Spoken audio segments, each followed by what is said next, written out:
Welcome to the Deep Dive. Today we're tackling something I find fascinating. How historical claims, presented with absolute certainty, sometimes need a much closer look. Have you ever seen something like that? Oh, absolutely. It happens all the time in historical study. Well, today we're doing just that. We're digging into a really specific and pretty hotly debated area of Latter-day Saint history, the Whitney documents. You often hear these presented as the sort of smoking gun evidence for Joseph Smith's early involvement in polygamy. Right. They're foundational to a lot of arguments. Exactly. And our specific focus is a critical look at the claims made in a quite popular YouTube video, The First Joseph Smith Polygamy Revelation with Stephen Smoot on the Skeeptic channel. Ah, yes, I'm familiar with that one. That video argues very confidently for the authenticity of these documents and interprets them as, well, definitive proof of Joseph Smith's plural marriage to Sarah Ann Whitney. It presents a very certain case. It does. So our mission today is to rigorously examine those assertions. We know this history can get complicated, so we want to help you connect the dots, understand the arguments, especially around provenance, about where these documents actually came from. We'll be using detailed records from the time, contemporary accounts to see if a different picture emerges. And that's crucial. It's fascinating how evidence can sometimes be, let's say, selectively presented, or how assumptions can just get locked in, even among respected historians. Our goal isn't just to dismiss things. No, not at all. It's to scrutinize, to really ask, what do the documents themselves truly say? And, maybe more importantly, what context are we missing? We'll be looking hard at the three main documents often cited: the Whitney Revelation, the Whitney Letter, and the Whitney Blessing. Okay, let's roll up our sleeves and dive into that first one. The Whitney Revelation, supposedly from July 27, 1842. Now, Stephen Smoot, in the video, he presents this as explicit proof of plural marriage.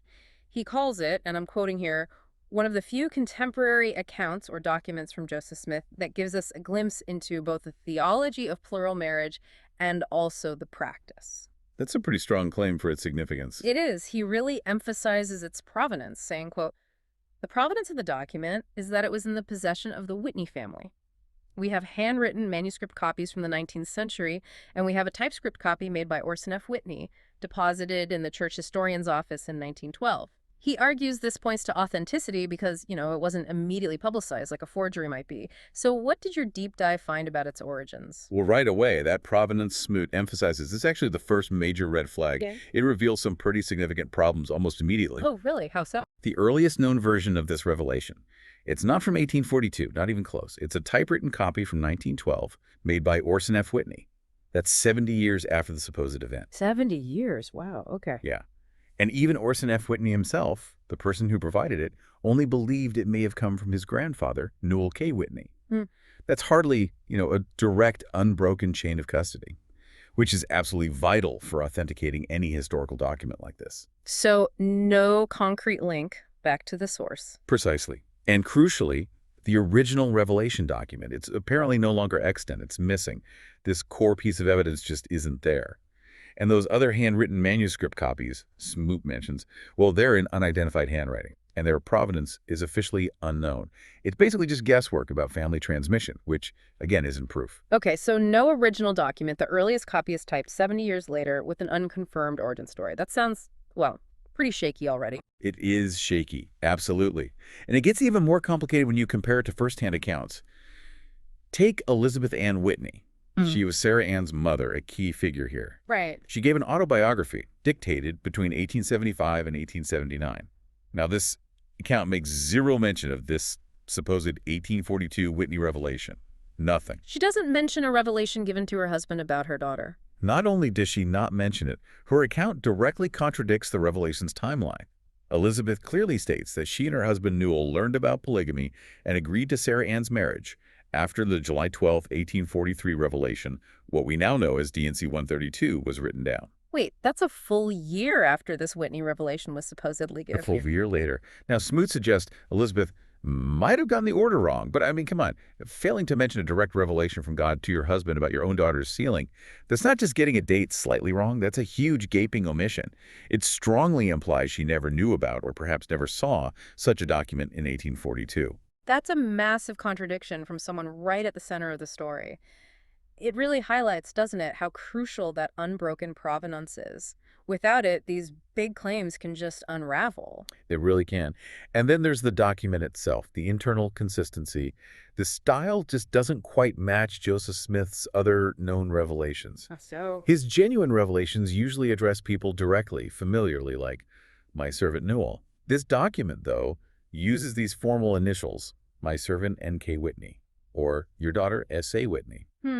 that does sound a bit stiff, doesn't it? It does. And even stranger, it dictates that Newell the father should address his own daughter as S.A. Whitney during the sealing ceremony. I mean, that kind of formality makes no sense at all in the legitimate revelation from Joseph Smith to people he was close to.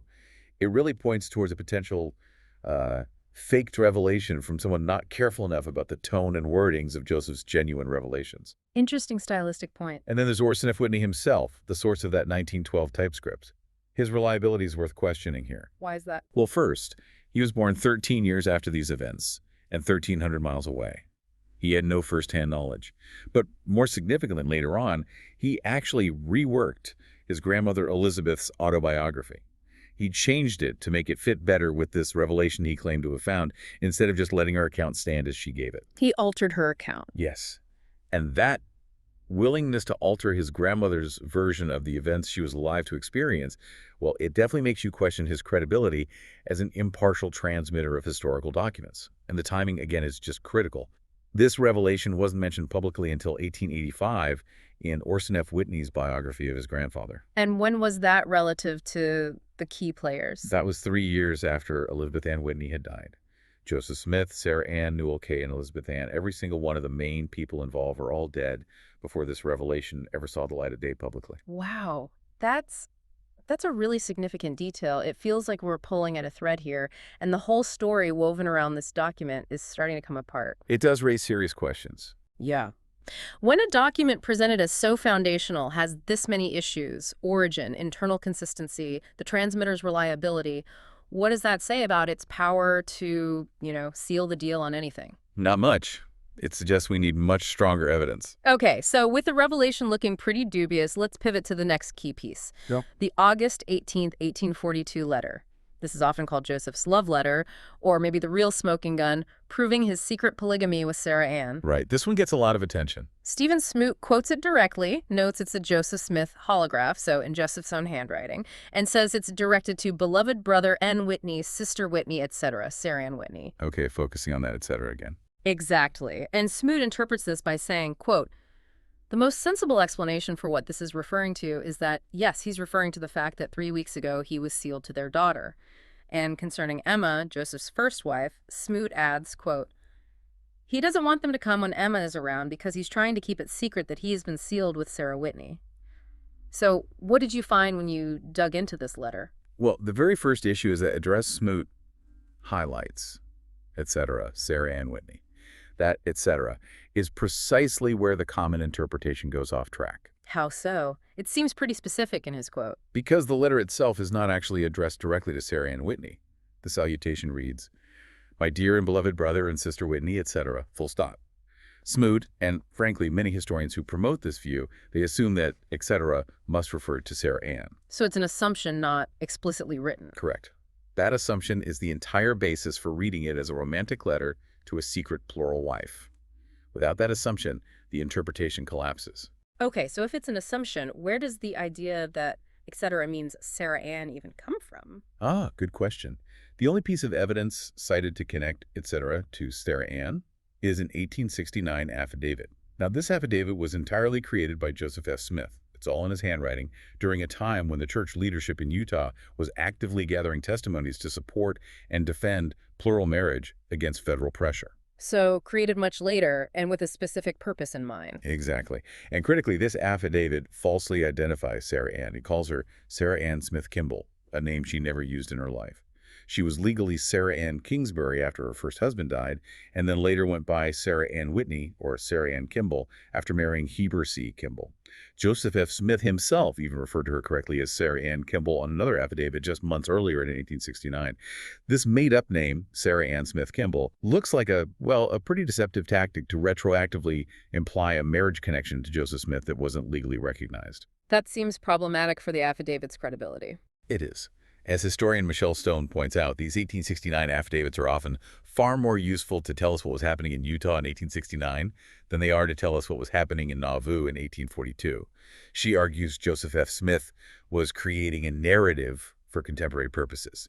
So the foundation for assuming etc. means Sarah Ann is incredibly shaky, based on a potentially unreliable later document with clear inaccuracies. Wow. That completely reframes the letter's address. It's amazing how later narratives can reshape how we read earlier documents. What else is missing from the standard interpretation? What's almost always ignored is the actual context of August 1842 and the very real danger Joseph Smith was in. This wasn't just a casual time. He was in hiding. Hiding He why? was hiding from Missouri law enforcement. They were trying to extradite him on a trumped-up charge related to the attempted murder of former Missouri Governor Boggs, an accusation pushed heavily by John C. Bennett, a recently excommunicated and disgruntled former associate. Joseph's life was genuinely in danger. Extradition to Missouri likely meant death. Okay, so he's literally fearing for his life. That's crucial context. Absolutely crucial. And during this exact hiding period, his wife Emma visited him 3 times between August 8th and 17th.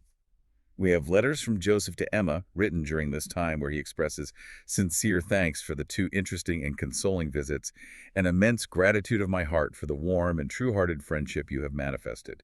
He calls her his undaunted, firm, and unwavering, unchangeable, affectionate Emma. That doesn't sound like someone hiding a secret marriage from her. It really doesn't. So when Joseph writes in the Whitney letter about being careful when Emma comes, the only thing to be careful of is to find out when Emma comes, then you cannot be safe. Smoot interprets this as hiding polygamy.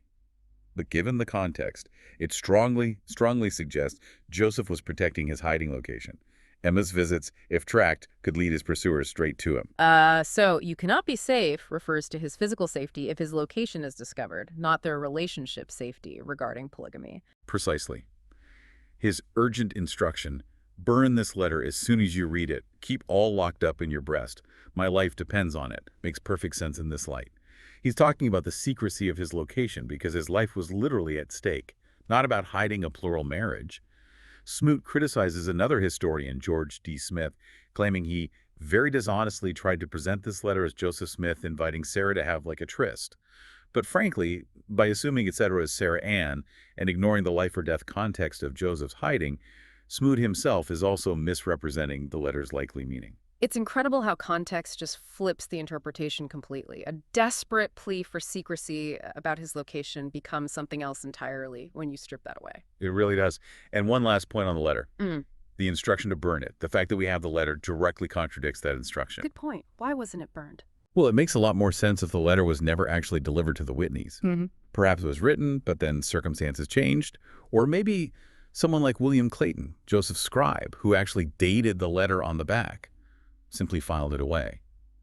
If Clayton, who was deeply involved in Joseph's affairs and later became a key recorder of polygamy, didn't know about any marriage between Joseph and Sarah Ann Whitney at this time, which seems to be the case, and he handled this letter, it strongly suggests he didn't see any polygamous implications in it either. So the scribe who dated it didn't connect it to polygamy, and its survival contradicts its own instructions. Another layer of doubt. This really drives home how vital context is. It's not just background, it's the key. Absolutely the key. Okay, let's move on to the third document in this trio. The Whitney Blessing, dated March 23rd, 1843. Stephen Smoot presents this as another Joseph Smith holograph, meaning in his handwriting, given to Sarah Ann Whitney. He highlights language like, I seal thee up unto eternal life, everlasting covenant, and points out how it echoes concepts from that disputed 1842 revelation in D&C 132. He says, quote, here is a blessing to Sarah Ann Whitney, dated March 23rd, 1843. Once again, it's in Joseph Smith's own handwriting, and all her father's house shall be saved. That is language from the 1842 revelation a year before. So he's linking them all together. What did you find here? Well, the evidence strongly suggests this blessing is most likely a later forgery. And the first problem is, again, fundamental. It's simply Impossible. impossible. How so? Joseph Smith's own journal, kept meticulously by Willard Richards, states clearly that Joseph took leave for Shikokan. That's a town about 20 miles away from Nauvoo on March 21st, 1843. He didn't return until March 24th, when he arrived at home about 1 or 2 o'clock. William Clayton's journal confirms this timeline as well. Joseph Smith was physically not in Nauvoo on March 23, 1843. So he couldn't have given a blessing in Nauvoo on that date. He simply could not have. The Joseph Smith Papers Project actually suggests a kind of workaround that maybe Joseph stealthily left Clayton and snuck back to Nauvoo just to give this blessing, then snuck back out before Clayton knew. But honestly, that explanation seems, well, quite strained. Why would he hide giving a blessing from William Clayton, who was supposedly his closest polygamy confidant at the time? It doesn't make logical sense. Yeah, sneaking back seems elaborate and unnecessary if it were legitimate. That date issue alone is a massive challenge to its authenticity. It's a huge one. But there's more. The actual wording and style of the blessing are also quite unusual for Joseph Smith. Like the revelation. Kind of, yeah. It starts, "Oh Lord, my God." Yeah. That specific phrase is primarily associated with Joseph Smith's alleged last words during his martyrdom at Carthage jail years later. It's not a typical opening for his blessings or prayers that we see elsewhere. And other phrases like, "Thou that dwellest on high, I beseech of thee, sealed this day on high," and "by the law of the holy priesthood," these are either not found in other Joseph Smith documents, or they're used in a way that feels somewhat peculiar compared to his established voice. It raises serious doubts about whether this is genuinely his writing style. Okay, so the date is wrong and the language feels off. What else? Then there's the physical evidence, the paper itself. This is fascinating. A material culture specialist, John Hajicek, examined the actual document. What did he find? He identified the paper as being a type of lady's envelope, or high-quality personal stationery, characteristic of the Victorian era, probably from the 1850s to 1870s. He described it as distinctly feminine paper, the kind that would be unheard of for a man like Joseph Smith to use for official church matters or even personal documents back in 1843 Nauvoo. Hajicek stated it would be extraordinary for such paper to even exist in Nauvoo at that time. He said, quote, "You don't see Joseph Smith using feminine paper. You don't see any love letters to anybody except Emma and their normal full scap or folded business-like paper." Wow, the paper itself points to a later decade entirely. That's like historical forensics. It really is. The paper strongly suggests a creation date well after 1843. It's powerful material evidence pointing away from authenticity. That is incredibly compelling, like finding an ancient Roman coin dated 1950. Exactly. And then the provenance issues resurface. Guess who this blessing came through? Let me guess. Orson F. Whitney. Close. It was given to Orson F. Whitney by his aunt, Mary Ann Whitney Gree, and then Orson donated to Joseph S. Smith in 1912, right alongside that highly suspect Whitney revelation we already discussed. They arrived together from the same source pipeline. The problematic sources stick together. Seems that way. And, just like the revelation, Elizabeth Ann Whitney's autobiography makes no mention whatsoever of this significant blessing supposedly given to her daughter. Another silence from a key witness where you'd expect confirmation. It's a consistent pattern of omission. It is. And one final point. Smoot emphasizes the everlasting covenant language, linking it to D&C 132 and plural marriage. But Joseph Smith's earlier use of that term, before D&C 132, typically referred more broadly to the gospel itself, or baptism.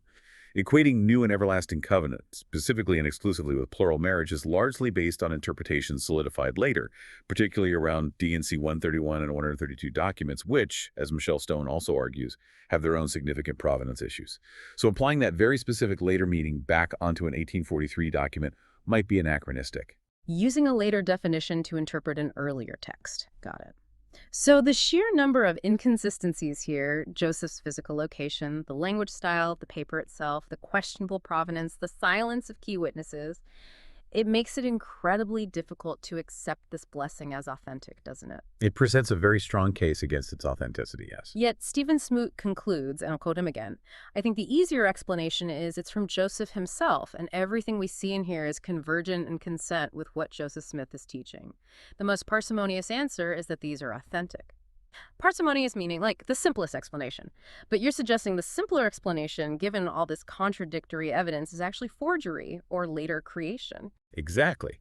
If we really look at the whole picture, claiming a document is authentic despite overwhelming contradictions in its date, its wording, the physical paper it's on, and its complete absence from key contemporary testimonies, just so it fits a pre-existing narrative. That is not parsimony, that's forcing the evidence. What's truly fascinating, and I think more parsimonious given all the data points, is acknowledging the strong possibility of later creation or forgery. The evidence pointing that way is varied and substantial. Smoot dismisses forgery claims as lazy and it's cheap. But as we've just walked through, these aren't lazy claims at all. They're based on deep, rigorous historical critique and examination of multiple contemporary sources. It really highlights the difference between fitting evidence to a theory versus building a theory from the evidence. Precisely. So, what does all this mean for you, the listener, trying to make sense of this complex history? We've taken a deep dive into the Whitney Revelation, the Whitney Letter, and the Whitney Blessing documents, often presented as just undeniable proof of Joseph Smith's early polygamy. But when you really scrutinize them rigorously, the evidence for their authenticity and certainly the traditional interpretation pushed in things like the Skeeptic video, it just doesn't seem to hold up. Not under close examination, no. From the really questionable provenance and outright contradictions in the Revelation to a misattributed letter ripped completely out of its urgent historical context, and then a blessing that defies Joseph's known whereabouts, his writing style, even the type of paper available at the time, a very, very different story starts to emerge than the one commonly told. And if you connect this to the bigger picture, the sheer number of inconsistencies and serious problems surrounding these documents, often presented as the strongest contemporaneous evidence, it really raises a critical question. If this is the best evidence for Joseph Smith initiating polygamy with Sarah Ann Whitney, then the whole narrative built on that foundation is standing on very shaky ground indeed. It really underscores the need to look beyond just the surface claims. Absolutely. It highlights how vital it is not just to accept facts as they're presented, but to critically examine their foundations. For you, the learner, this is about understanding how historical narratives get constructed, and sometimes how they need to be deconstructed. It really invites us all to consider which historical model truly better explains the entire body of evidence, not just the convenient or selectively chosen pieces. The key insight, I think, is realizing just how crucial a document's provenance, its verified origin and history, and its surrounding historical context truly are. Without that clear chain of custody, without understanding the events of the time, even what looks like a smoking gun can completely mislead us. Yeah, that selective presentation, creating narratives years after the fact, it can powerfully shape what we think we know about the past, a vital lesson for anyone digging into history. It absolutely is. So here's a final thought to mull over. What stands out to you, about how easily an assumption, like the meaning of etc. on that letter, can morph into an unquestioned fact in historical discussions? And what does that cautionary tale mean for how we should approach other historical claims we encounter?